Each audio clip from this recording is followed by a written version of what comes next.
मुस्कुरा के कहने लगे यार बताना तुझे कौन सा कलर चाहिए। कहने लगा कपड़ों की तो रेड़ कर दी तुमने, अब क्या कलर रखने हैं। लाओ तो मेरे सारे कपड़े, मुझे पीला कराना नीला कराना। आप फरमाने लगे बता कैसे रंग का कपड़ा चाहिए था। उसने कहा एक जोड़ी मुझे गुलाबी चाहिए था। उसी में हाथ डाला, गुलाबी कलर का कपड़ा निकाल के दे दिया। कहने लगे अब कैसा चाहिए। कहा एक पीला चाहिए। आपने हाथ उसी में डाला, पीला निकाल के दे दिया। कहा अब कैसा चाहिए। गुलाबी चाहिए। जितने रंग के मांगता रहा आप देते गए। कहने लगे जा गीले नहीं सूखे निकल निकल के आ रहे हैं। कहा तेरा काम हो गया है। उसने कहा काम पूरा नहीं हुआ है। आप कहने लगे कमी क्या रह गई। उसने कहा बाबा खाली कपड़े रंगोगे या दिल भी रंगना है। कहा चाहता क्या है। कहा जी ये करता है जैसे कपड़े रंग में रंगे हैं वैसे दिल को मेरे यार के रंग में रंग दिया। नारे तकबीर, आवाज से आवाज मिलाकर बोलिए नारे तकबीर, नारे रिसालत, नारे गौसियत, मसलके आले हज़रत मुर्शे मुक़द्दस दो नौजवान कमेटी हज़रत अल्लामा मुफ्ती अहमद सईद किबला उलमाए सुन्नत। कहा यार के रंग में रंग दिया जाए। और फिर जो रंग चढ़ाया ना यार का, खुदा की कसम निगाहे वली में वो तासीर देखी बदलती हजारों की, बदलती हजारों की तकदीर देखी। और यार का रंग भी अलग होता है, रंग भी अलग होता है यार का। ये हर किसी को नहीं चढ़ता। और जब चढ़ जाता है तो फिर उतरता नहीं है, फिर उतरता ही नहीं है। जिसे चढ़ जाता है फिर रंग नहीं उतरता है। अल्लाह वालों की अपनी बातें होती हैं, अल्लाह वालों के अपने रंग होते हैं। आज मिठास नहीं जबान में, आज मिठास नहीं।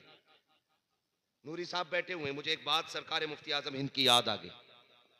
सरकार मुफ्ती आजम हिंद अलैहि रहमत व रिजवान जब वुजू फरमाया करते थे ना, तो एक गैर मुस्लिम का मकान आपके मोहल्ले में था। एक गैर मुस्लिम का मकान।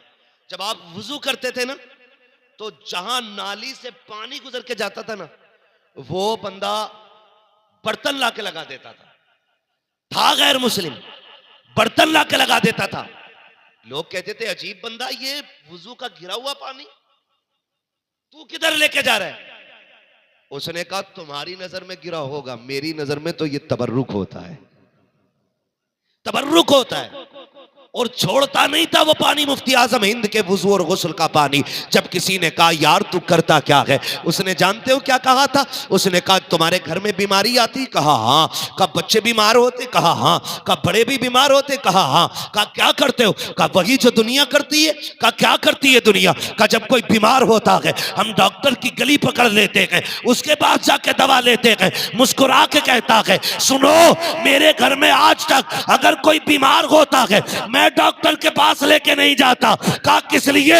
कहा जिसे बीमारी लगती है उसे ये पानी पिला देता हूं, अल्लाह इस पानी के सदके में बीमार को शिफा अता फरमा दिया। बेशक जिंदाबाद जिंदाबाद, नारे तकबीर। भाई ये बुजुर्गों के काम होते हैं और ये अल्लाह और उसके रसूल से जोड़ने का काम है, बंदे को जोड़ने का काम है। आज हम दूर हो गए, आज हम दूर हो गए। हमें अल्लाह और उसके रसूल के करीब होना है। बुरा ना मानिएगा, लहजे बड़े कड़वे हैं। इबादत से भी ज्यादा जरूरी है अखलाक का दुरुस्त होना। बड़ी जिम्मेदारी से मैं बात कर रहा हूं। महबूब अलैहिस्सलाम की बारगाह में, मेरे आका की बारगाह में एक खातून का तज़किरा किया गया। हुजूर से पूछा गया या रसूल अल्लाह, हमारे मोहल्ले में एक खातून है, बड़ी इबादत गुजार है और बड़ी तहज्जुद गुजार, रोजे रखती है। या रसूल अल्लाह लेकिन जबान की बड़ी कड़वी है। हुजूर ने फरमाया वो जहन्नमी। याद रखिएगा मेरी बात, अगर अखलाक दुरुस्त नहीं है तो इबादत भी मुंह पे मारी जाएगी। दूसरी औरत के बारे में पूछा गया, महबूब एक खातून और है, वो कोई ज्यादा इबादत नहीं करती, मामूल की इबादत करती है, लेकिन उसके पड़ोसियों को उससे कोई तकलीफ नहीं है। हुजूर ने फरमाया वो खातून जन्नती है। आप अपने लहजे दुरुस्त करें, लहजे दुरुस्त करें। मेहमान आ जाए ना, मेरा मेहमान, तो पड़ोसी अपनी खाट खड़ी कर देता है, इसका मेहमान मेरे घर नहीं बैठना चाहिए, मेहमान उसका मैं क्यों बिठाऊं। उसके घर आए हो देने के लिए, खाट मेरी तोड़ोगे? ये नजरिए हो गए, ये नजरिए हो गए लोगों के। लेकिन दौर बड़ा प्यारा था, जब लोगों की आदत थी कि जब मेहमान आएगा तभी खाना खाएंगे, फिर अल्लाह बरकतें अता फरमाया करता था। आप अगर नर्म दिल नहीं बनेंगे तो बरकतें नहीं आनी। इसलिए जबान थोड़ी सी इतनी मीठी कर लें कि किसी को आपकी बात से तकलीफ ना हो। मैं मुनाफिक बनने की आपको तालीम नहीं दे रहा हूं कि आप जिसके मुंह पे जाएं उसकी सी कहें। सच कहना यह हक की पहचान है। ये कहिए हक बात, सच बात कहिए, लेकिन किसी को जलील न कीजिए। लहजे कितने कड़वे हमारे, बुरा ना मानना नौजवानों। हमारे सगे रिश्तेदार हमारे घर आते हैं, सगे रिश्तेदार, तो हम अपनी पूरी जमींदारी, पूरी खसाबी, पूरी पधानी अपने रिश्तेदारों को सबसे पहले दिखाते हैं। अपने रिश्तेदारों को कमरे में अगर कोई रिश्तेदार बढ़ जाए ना चप्पल पहन के और टके भर की टाइल्स बिछा रखी हो, तो कह रहा पता नहीं तू टाइल्स में चप्पल पहन के आ गया। मालूम है ये कितनी बार पोछा लगता मेरे कमरे में। बात टाइल्स की नहीं, बात तुम सामने वाले को जलील करने की कर रहे हो। आप अपनी औकात दिखा रहे हो उसको, आप उसको नीचा करना चाह रहे हो कि तेरे घर में टाइल्स है। इतने में किसी कोने से आवाज आ जाती है, छोड़ो जी ये क्या जाने टाइल्स का मतलब, पूरी जिंदगी तो ये गोबर में रहेगा। साइड से ही आवाज आती है, इन्होंने क्या जाने पक्के घर, इन्हें क्या पता, पूरी जिंदगी नंगे पैर रहने वाले लोग, इन्हें क्या पता टाइल्स की कीमत क्या होती है। ओ भाई अल्लाह तौफीक दे, लहजे संभाल के रख। अगर वो उधेड़ने पे आता है ना तो कोई बचाने वाला नसीब नहीं होता है, कोई बचाने वाला नसीब नहीं होता है।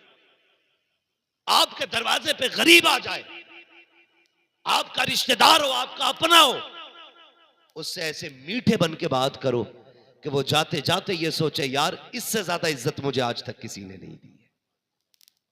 जब तक आपके अंदर ये हुस्न नहीं आएगा तब तक आप मास्टर कलेक्टर कुछ भी हो सकते हो, एक अच्छे इंसान नहीं हो सकते, एक अच्छे इंसान नहीं हो सकते। हाँ, हम तो अपने घर में तुर्रम खां बन के घुसते हैं, बुरा ना मानिएगा। अपने घर में जाते तो इंतजार करते हमारी बीवी हमें सलाम करे, हमारे बच्चे हमें सलाम करें। हुजूर अलैहिस्सलाम ने 25 साल हजरत खदीजतुल कुबरा के साथ गुजारे। कितने? जोर से बोले कितने? 25 साल मेरे आका ने हजरत खदीजा के साथ गुजारे। आका करीम फरमाते हैं 25 साल में कभी मुझे याद नहीं कि दरवाजे पे आके मुझे अपनी खदीजा को आवाज देनी पड़ी हो। आज घरों में आग लगी है ना, तलाक का रिवाज आम होता जा रहा है।